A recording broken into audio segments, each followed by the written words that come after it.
Just to start with, maybe I should introduce myself. My name is Dóri Halldór Gíslason. Just a very short history.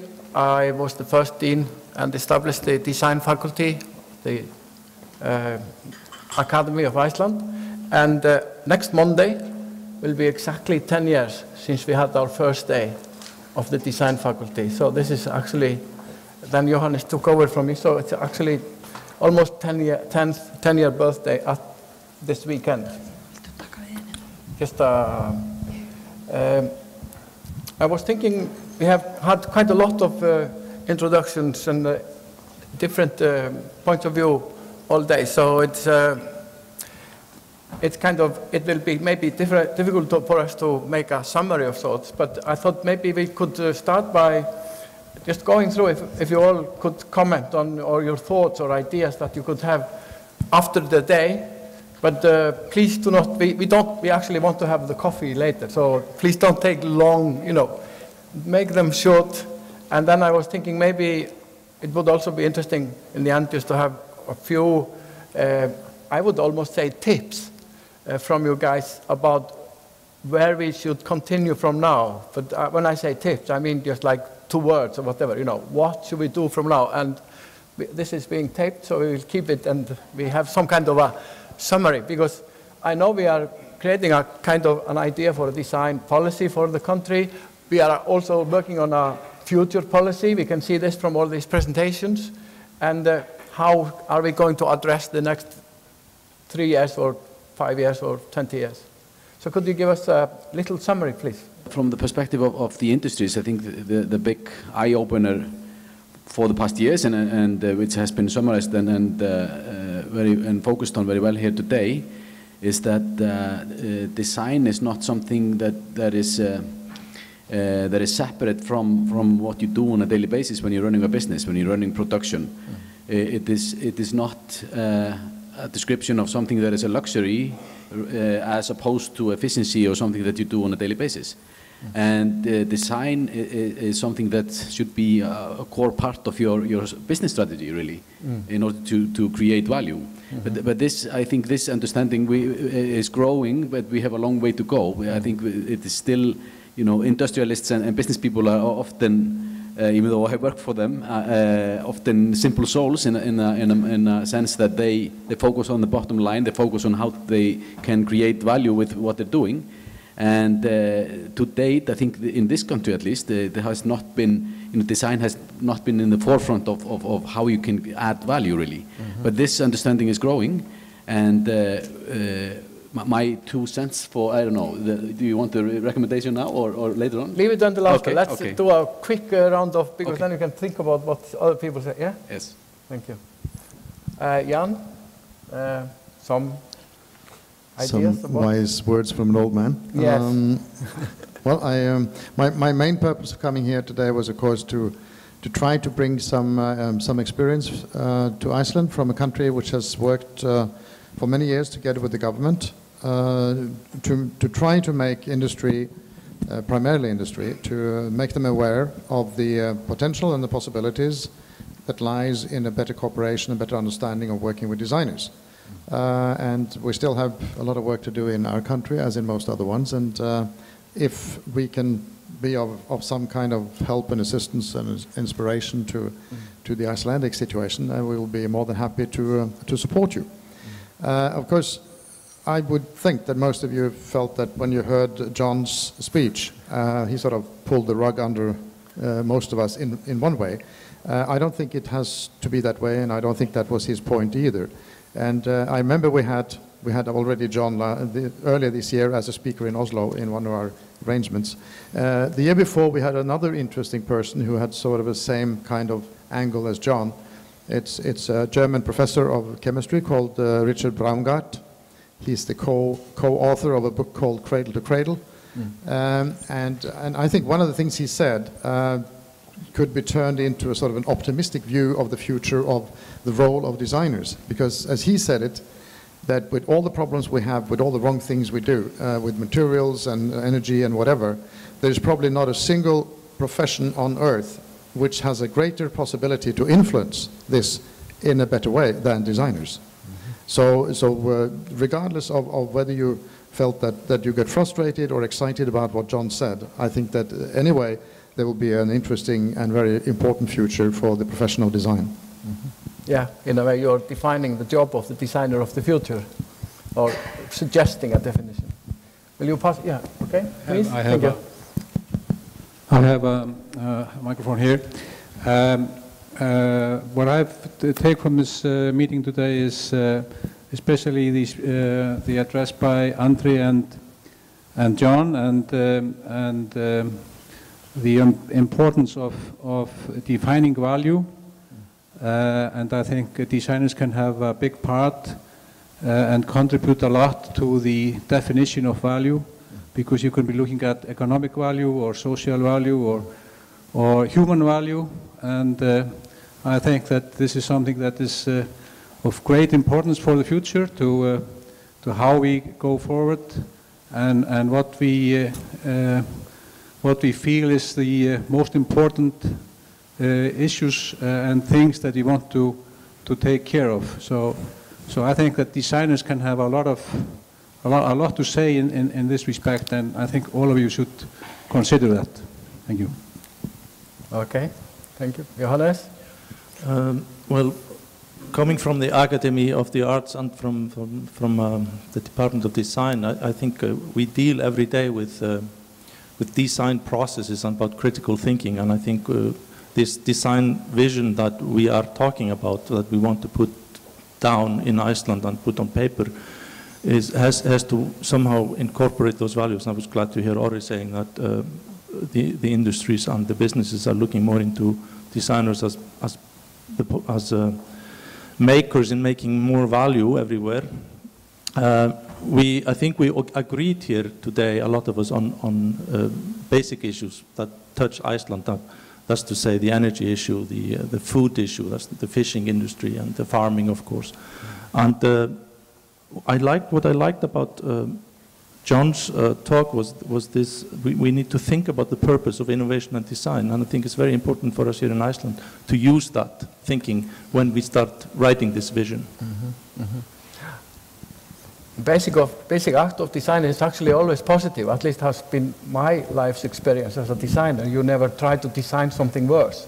So there is actually an optimism and a positiveness in how designers work. Yeah, you're talking solutions, yeah. Yeah. Okay. Yeah. Thank you. There's a lot of things that are going through my mind as this day.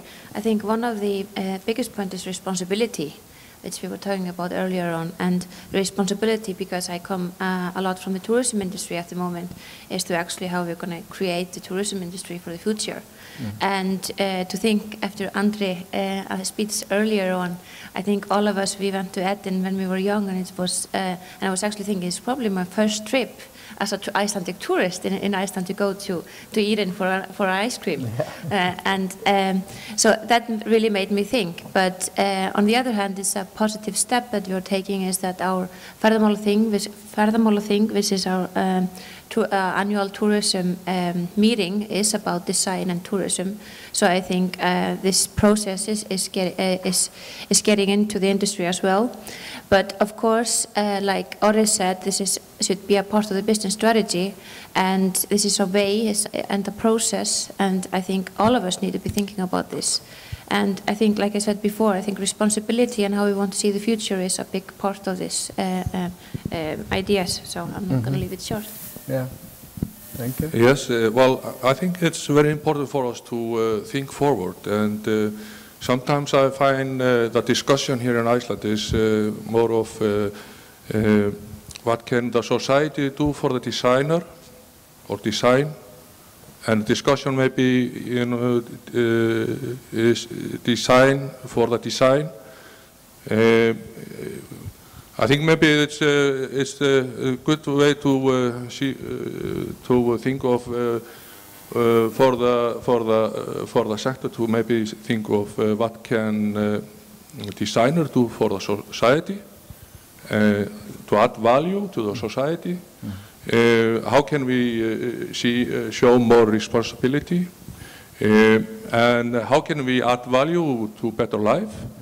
Have a forward thinking in that way. I think it's this kind of thinking of innovation in that path is a great value. So I think the awareness of design would increase considerable if we would start to discuss it in a different way than we had done up to today. Okay, thank you. I'm very happy that, is this working? Yeah. No, the question of value, I think we probably have slightly different interpretations, but if we can leave today with the question, we don't just design because it's a nice thing to do, or because it's our job, or because the government tells us to do it, or because somebody else does.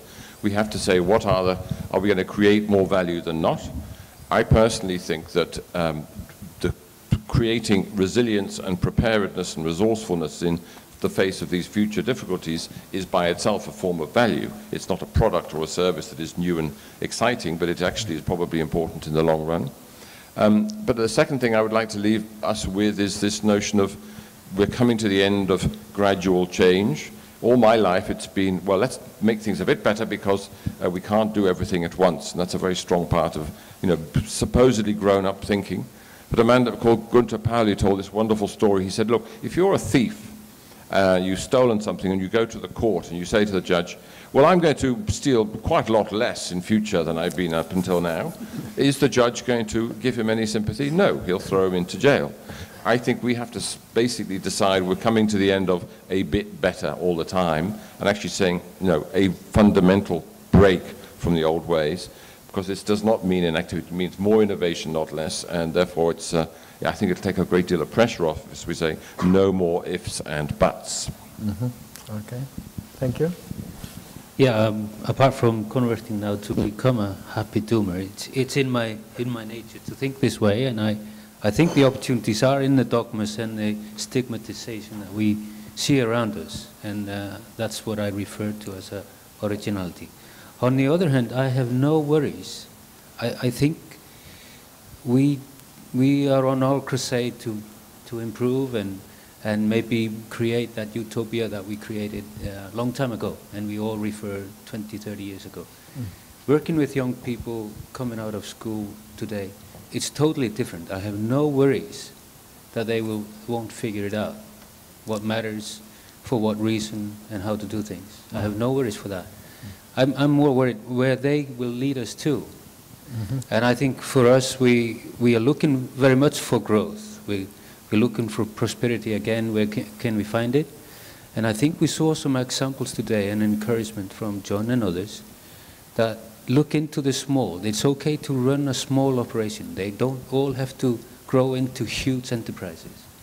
Preserve the small opportunities, family-run, lifestyle companies, and this kind of entrepreneurship that drive economies. And I think that's something that we need to think about, not all just focus on the superkut, as I call it.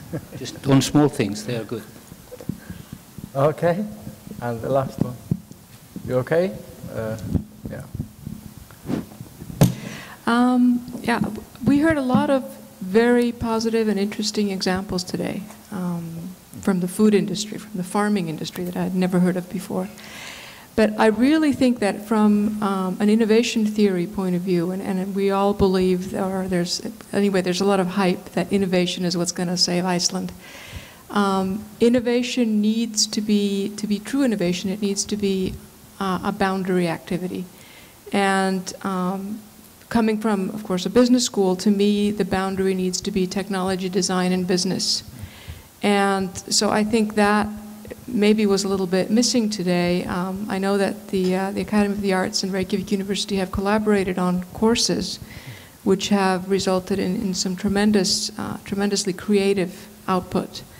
And so I see all these wonderful stories, and the ones that are likely to make it are the ones that happen at these boundaries where there's collaboration and trans, whatever, as Johan said, between these fields. Mm-hmm. Yeah, it's true. I was wondering about, I want to ask another question. Since we are in a meeting actually for us Icelanders and for the Icelandic government, for the ministries, I was wondering, could you all maybe give us a hint of what we should do next? Now we have had this meeting, we've been thinking over the summer. We have had actually quite short time to plan these things. In my mind, this is just a beginning, but of course it's after we have had 10 years of a design faculty, etc., etc. We have old, actually quite old societies of architects, designers, etc. They are quite, you know, they have been here. Could you suggest to us our next steps? And maybe we could think like next year, or next 3 years, or next 10 years. What, you know, to motivate, not only go in, to motivate people and assist us to keep going, you know. So should we do it the same round? That would be kind of just some hints. Yes, I would like to build up on what Marina said before. In that I think that she really nailed it when she said that it's in the intersection of different schools of thoughts or different disciplines that you really get the magic. Of course, design, like John was saying, is by definition or you said it actually, is by definition is innovation. That is, usually nobody is designing something to be worse. It's always a strive for improvement. But I think where you have the design philosophy alongside with business technology, there is really where the magic happens. So my 2 cents would be that if you combine the University of Arts in Iceland with another university, say Reykjavík University or the University of Iceland, that would be a very good first step to create this magic. Okay, interesting. This is happening globally, widely, like the huge Finnish school.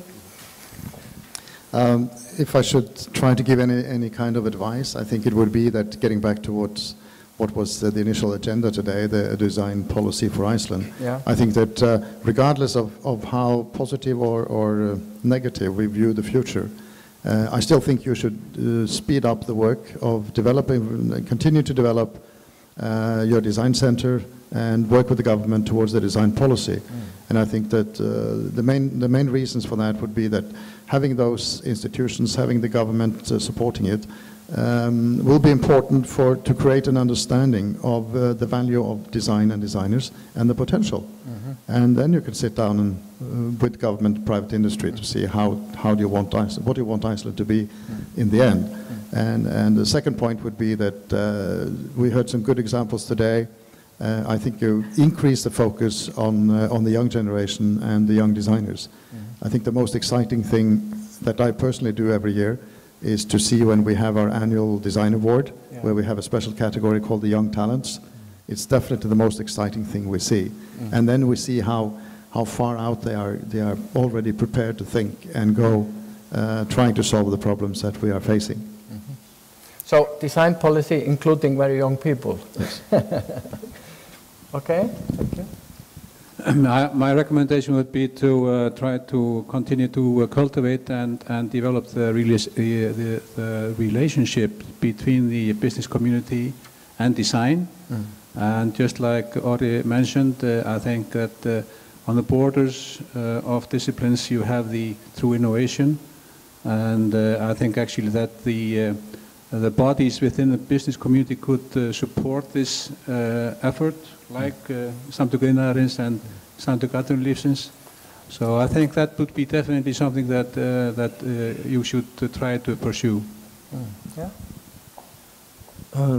Well, I really like to agree with Jan, you know, that I think it's important that we write the policy and that we get the policy going, and it's important also in relationship with designers versus government, businesses versus government, you know, to have that on a piece of paper. The kind of technical tool. Yes, absolutely. Yeah. And with reference to what Orri said earlier, you know, that we should start merging schools, you know, and merging designers into other universities, or the Academy of the Arts with other universities. I just want to point out that I am very keen first to see us to do a proper research program within the design field.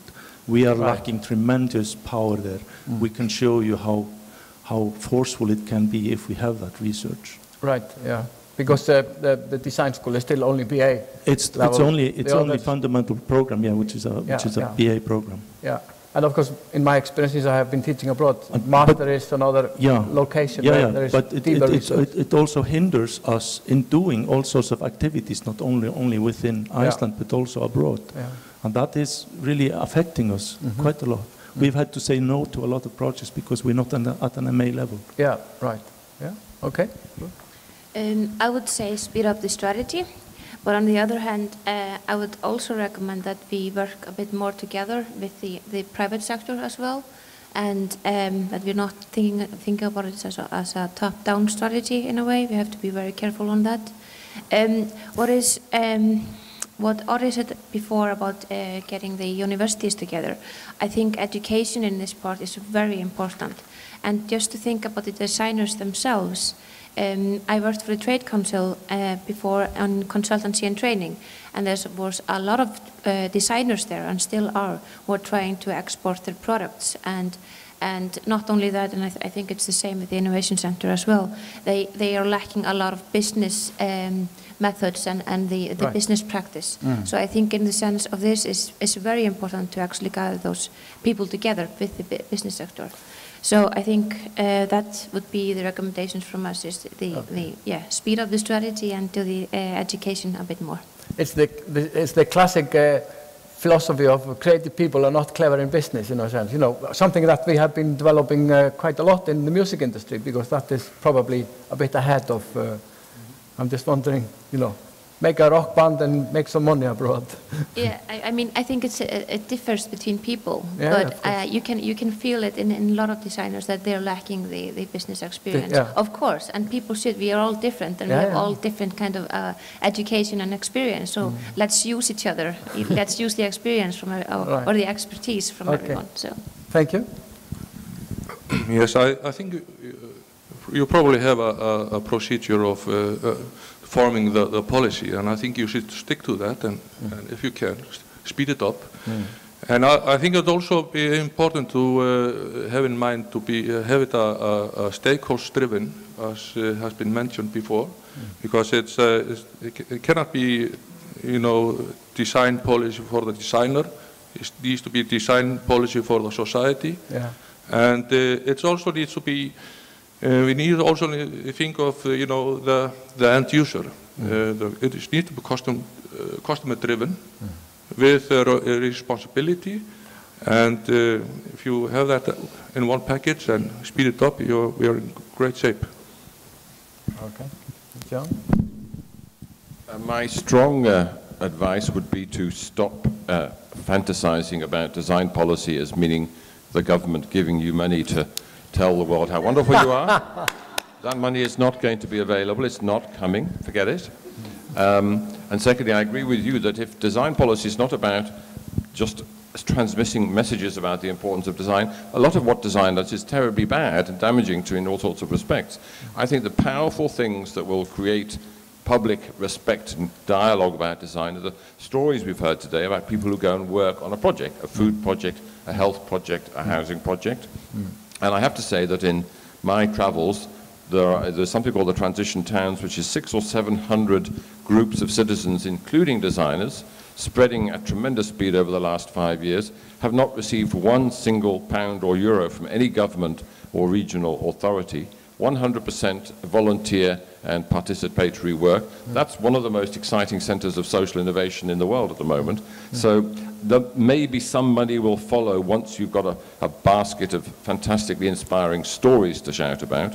But if a design policy which has caused government promoting you, it's terribly old-fashioned, and that's best to move on to something else. That's good. I think it's very important that the ministry and the government and the institute of the government do not pay attention and don't give support to people that are waiting for its guidance.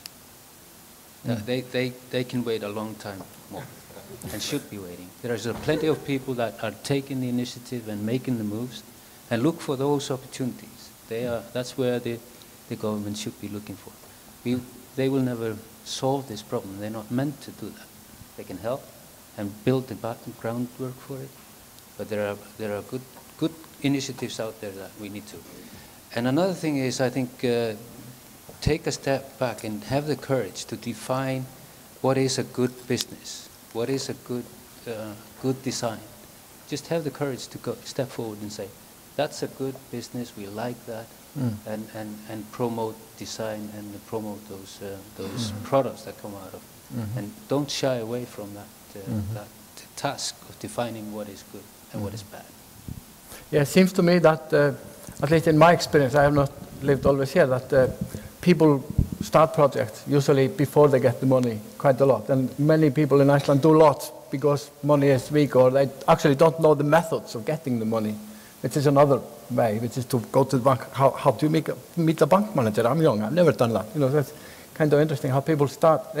Maybe it's an Icelandic characteristic, which is different in, at least I have experienced different behavior in designers in Scandinavia, where they are more used to having availability of government money. Sorry, yes? Okay, I'm going to continue on the contrary note, and I'm just going to come right out and say you shouldn't waste time making a policy. A policy becomes a string of words. They can be poetic, they can be grandiose, but in the end, wonderful things happen because there are courageous, creative people out here. And we saw a lot of courageous, creative people today.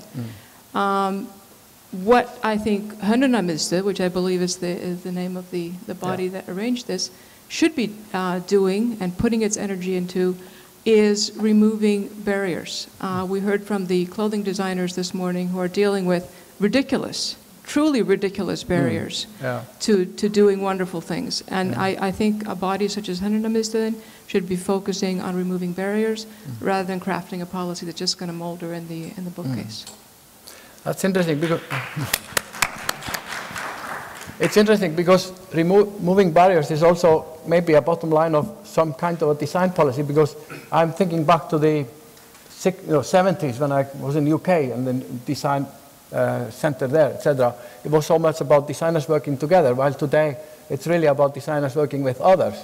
So, and I sometimes used to say when I was the dean here, it's the only time in the life of the kids in the design faculty when they only meet graphic designers if you're a graphic designer, because I've always, other times, they meet business people, they meet clients and everyone else. So I think this is what is happening globally, that the boundaries between specialties are opening.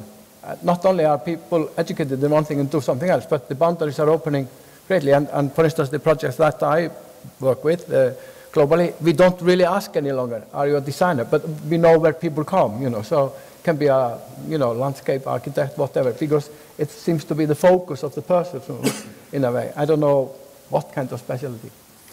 So we are just on time, we have 5 minutes, so give us okay, you want one?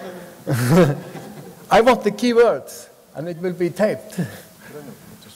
Just one, yeah, please. No, I would hate to leave this room with a sort of a feeling of are we for or against design policy? I think that would be a sad end of a good meeting. I think it's a question of why can't we do both? I think you have a lot of creative initiatives. We heard a lot of good stories. At the same time, I think the experience, at least from other countries that I know, it would be a little naive to sort of leave the government out. I think you need to force the government to understand that this is an important element of the future. And then you can sort out between yourselves how you're going to do it. Well, you're right there, and this meeting is because the government asked for it. So it is actually an activity directed from the government. But you're right. I kind of agree. I mean, policy is one thing. It depends how you write it and how you behave according to it. I know a little bit, because I live in Norway, I know a bit about the policy and the institute where you work, and it's incredibly open. It's everything from, you know, kids to major government decisions. So it's huge, and the same is, but whether it can be cut down into few sentences or something to open up, and I don't know the time zones that this committee has, but maybe we can have some kind of a policy where we have a start policy, which is short-term notes, and then continue. Because at least if I am allowed to say my opinion, it will take us a number of years to define our policy and actually find what kind of future we have when we look at the presentations that we have had here, you know. So we changed that. But anyway, keywords. Can you give me 2, 1? Do you want to, or any? keyword for the policy. What should people look at? Business, innovation, environment, geographical location. Pardon? Education. Responsibility. Johannes says master education, I guess. That would be your number one. Research. Research and the master education, so to take it on another level. Okay. Infrastructure, cooperation.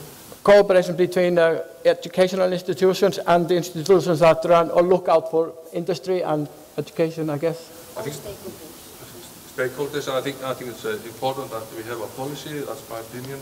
It needs to be wide. I need to have responsibility. It may not be on some kind of hindering. It needs to be open, but one of them. Mm-hmm. I think a policy is a conversation which continues through time. Exactly. And changes according to circumstances. Yeah. My other key word would be talent spotting. Find the people who are out there doing the interesting work and go Okay. out and do it better. That's an interesting point, to have talent spotting as part of policy strategy. Any more? May I iterate originality, please? Originality? Well, creativity, that's natural to designers, I guess.